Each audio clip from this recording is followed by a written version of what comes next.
All right. So first of all, murezimbabwe,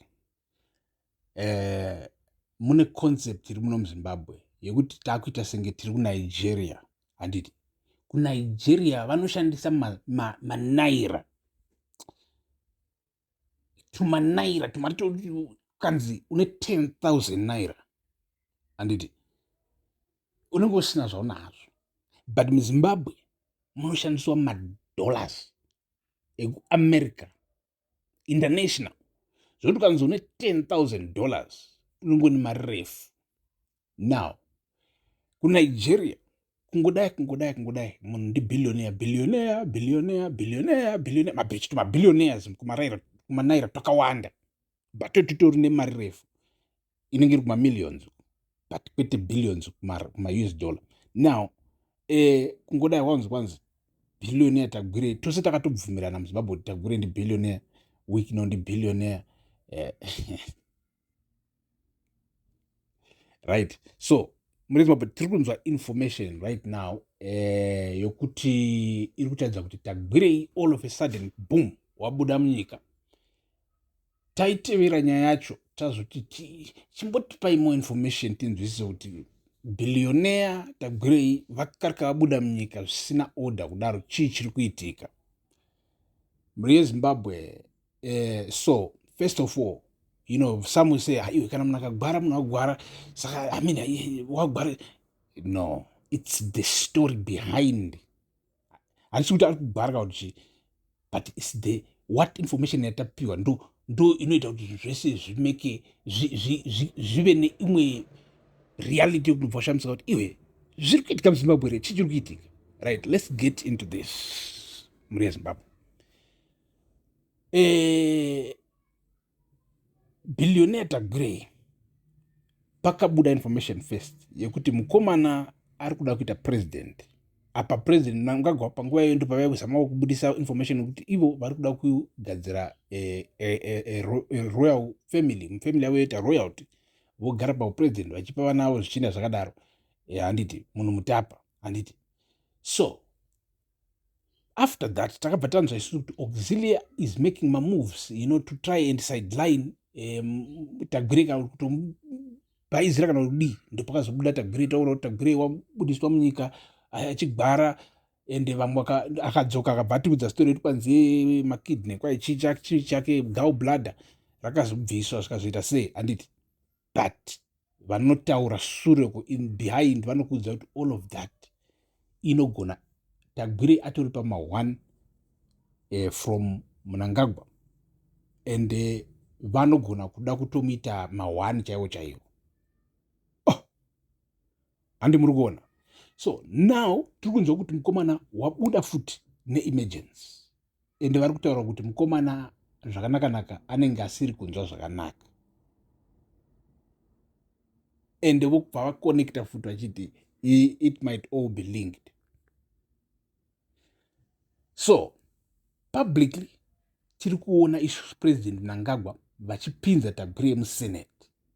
Right, how it doesn't make sense. It seems like president Mnangagwa vari kuda kudi kupinza Tagwirei even president to take over from him.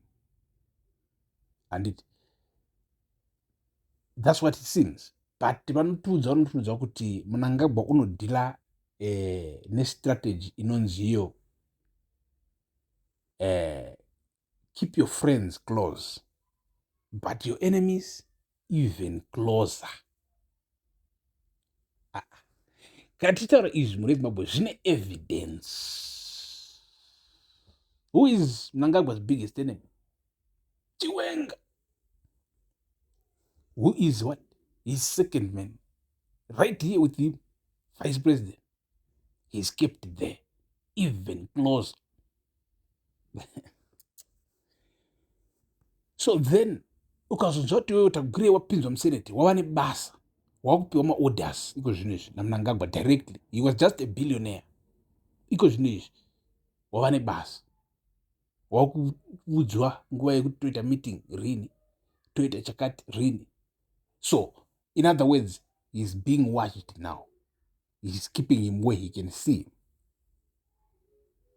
So, mhuri yezimbabwe regai timbo taura conspiracy iripo panapa because pane vamwe vanotaura mamwe zvimwe zvinhu zvanga unovhunduka kuti zvingava izvi zvichiitika. So muzimbabwe ndachitaura na Tavonga. So mukomana wandiudza achiti what he thinks is happening. So Tavonga is a lawyer, and is within there. So angachitaura kuti iye what is happening ndechekuti Mnangagwa une methods ake of dealing with conflict, of dealing with because you see, to Mnangagwa, if you want to be a president, you are just like him. You are not really an enemy like that, but you are supposed to be watched so that you don't take over from me. But it seems like kuna side rikunana Mai Mnangagwa vanenge vachitoona soti munhu uda kutotorera zvatakapiwa naMwari. Vanenge vachitofunga kuti kana vakabviswa paupresident vanogona kutosungwa nekuda kwezvimwe zvimhosva zvavanenge vachingoita handiti. So zvakamira, infact vanenge vasiri Mai Mnangagwa chete, but vanenge vari imwe team. Infact because zvigananda zvoziva kuti zvogona kusungwa zvimwe zvacho handiti. So zvezvinyengera amai ndozvezvipusha amai kuti amai zvichiita senge zvoda baba zvingambobviri kuti so ivo amai vanenge vachigaya kuti Mnangagwa unodiwa mani naTungwarara, unodiwa mani nanachichichi, regai arambe aripo. Izvo zviri kuzama kupusha kuti Mnangagwa chisunge chopandukira vanhu kungoti izvo zvirambe zvichiba. Hanzi regai timbodlawo kusvika rini wangu uchingova iwe uri kudla 10 years 15 years uchingova iwe uri kudla uri 1. Hamugoni kuvaka here mabusinesses ekuti munoziva kuti they are profitable, because some of you guys kungotora kamari ka 2-3 million government wakunotenga matruck, wakunotenga chichi, wakutenga mamachines econstruction, wakuti ndine company econstruction. Kurana a profitable project kwakasiyana nekungoba mari mugovernment unotenga matruck. And to build something, that's why you see, if you do that, if you take money 2 million government and then what vura company Tungwarara, now find an experienced CEO, kwete kuzviranira chinhu chaiwo hautombozivi. Every time unenge uchingofanira kuramba uchingoba kugovernment. That's why musingadi kubuda mugovernment. Makawanda hamudi kubuda mugovernment because hamugoni kurana mabusiness ari profitable. Kana maigona kurana mabusiness ari profitable, mungadai makatongoita magema makatamba 1-2-3 years unenge watova bore. Chero kanzi kwai zvapera unoenda kunozorora peacefully. Kwete zviri moramba makangobatirira vana wiki nochivara. Same thing makachiwa musuno kachitaura mukomana achitaura about achitaura maaudio akalikiswa paipa achitaura about kwanzi toramba tichaga basa, indai momanya monotsvaga basa racho rikuita kuba magovernment contracts chete. Until when?